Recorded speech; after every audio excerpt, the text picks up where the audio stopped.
ఎన్టీఆర్ జిల్లా పెనుగంచిప్రోలు మండలం అనిగండ్లపాడు గ్రామంలో తీవ్ర ఉద్రిక్తత నెలకొంది. సర్పంచ్ జ్యోతికి చెందిన లారీని గుర్తు తెలియని వ్యక్తులు నిప్పు పెట్టిన ఘటనపై స్థానికులు ఆందోళనకు దిగారు. పోలీసులు అక్కడికి చేరుకొని విచారణ చేపట్టారు.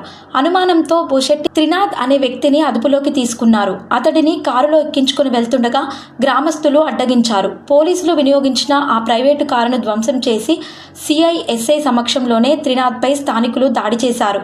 గ్రామానికి చెందిన బొషెట్టి త్రినాథ్ మరో ఇద్దరు కలిసి తన లారీని దగ్ధం చేశారని సర్పంచ్ జ్యోతి దంపతులు ఆరోపిస్తున్నారు. గత కొంతకాలంగా ఆ ముగ్గురు గ్రామంలో అలజడి సృష్టిస్తూ దొంగతనాలకు పాల్పడుతున్నారు. గతంలో తమకు చెందిన వరికోత యంత్రాన్ని కూడా ధ్వంసం చేశారని, ఆ విషయంపై పోలీసులు ఫిర్యాదులు చేసినా సరిగా పట్టించుకోలేదని ఆరోపించారు. ఇప్పటికైనా పోలీసు యంత్రాంగం కఠిన చర్యలు చేపట్టాలని వారు డిమాండ్ చేశారు.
మా ఛానల్ని లైక్ చేయండి, షేర్ చేయండి, సబ్స్క్రైబ్ చేయండి.